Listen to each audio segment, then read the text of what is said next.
On the 8th of August 2022, 43-year-old Robert Nixon Kern Jr. was sentenced to life in prison without parole for the raping and killing of his girlfriend's teenage daughter and leaving a body in a wooded area in 2018.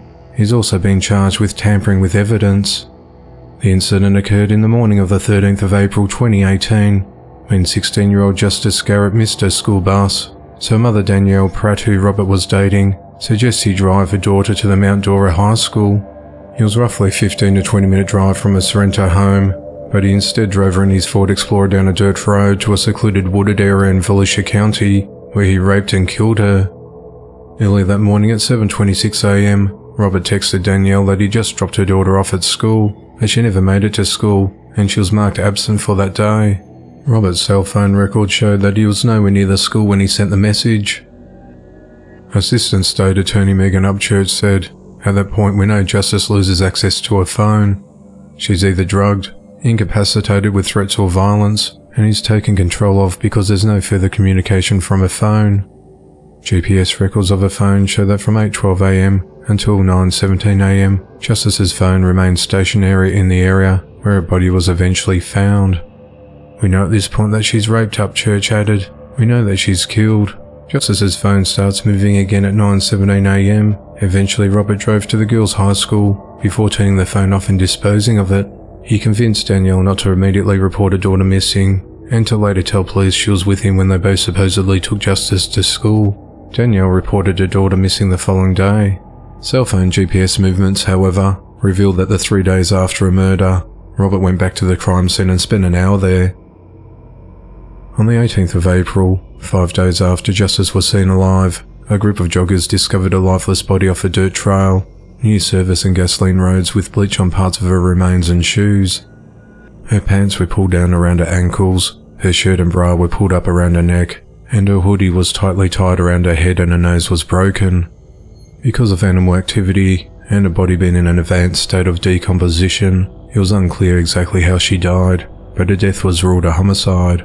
Robert was arrested in New York in May of 2019 after investigators reviewed phone records, social media posts, and other information throughout most of 2018 until February 2019.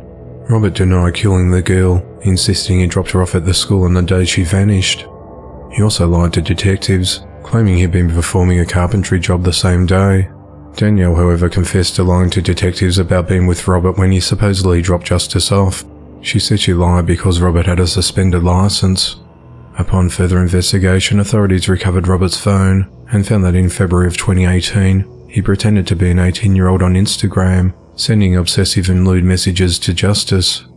Through his browsing history, investigators found Robert searched kidnapped, what is the best drugs to make someone unconscious, and other sexually suggestive and explicit online searches. At trial, his defense argued that the state had zero DNA evidence to support that Robert had sexually assaulted, or other proof showing that the teen was drugged. Prosecutor Jason Lewis said in court that the evidence in this case is overwhelming, and the overwhelming evidence in this case shows that Robert Kern, sitting right here, is the one who murdered Justice. He raped her, he kidnapped her, he took her into the woods. Every piece of evidence points to that. On the 8th of August, Robert was found guilty of murder and tampering with evidence, and was sentenced to life in prison without the possibility of parole. On the 9th of August 2022, 75-year-old Gary Jean Ramirez of Maui, Hawaii, was arrested and charged with a 1982 abduction, rape, and murder of 15-year-old Karen Stitt.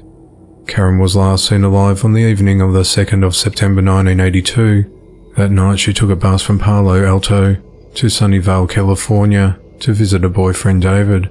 The couple met between 8 and 9 p.m. at a 7-Eleven convenience store near the intersection of East El Camino Real and Wolf Road, across the road from Woolworth Garden Center at 861 East El Camino Real.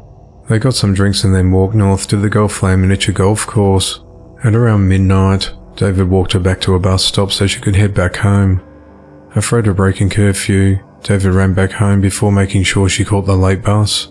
At around 10:45 a.m. the following morning, a truck driver made a delivery to the Woolworth Garden Center when he discovered her lifeless and unclothed body about 100 yards away from the bus stop.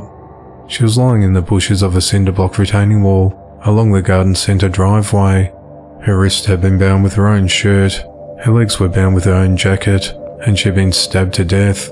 A truck driver contacted centre management, who then called the Sunnyvale Police Department. The authorities said that the killer left the victim there to bleed and die alone. The investigators determined that Karen was sexually assaulted and stabbed 59 times. An autopsy found she died from stab wounds to the chest and neck, but the killer was allegedly sloppy and left his own bodily fluid and blood at the scene, but then the case went cold. The investigators said that a review of the crime scene photos and video showed that leaves and dirt around her feet had been disturbed and kicked, suggesting that she was still alive when the body was left there. It appears the murder was committed while the perpetrator was engaged in the commission of a kidnapping. In the year 2000, a DNA profile was created from the killer's blood found at the crime scene and the bodily fluids found on Karen's body, which were entered into the CODIS DNA database, but no matches were found. Police had initially suspected her boyfriend, but he was ultimately cleared with the help of DNA evidence. A breakthrough in the case came in 2021 when the Sunnyvale Police Department received an anonymous tip that pointed to one of 4 brothers from Fresno, California, who was the son of Rose Ramirez, as being the killer of Karen Stitt. Detective Matt Hutchinson was able to zero in on Gary Ramirez for April of 2022, identifying him as a likely source of the blood and the bodily fluid discovered at the scene. Police said they used DNA technology from his blood left behind on the cinder block and on Karen's jacket.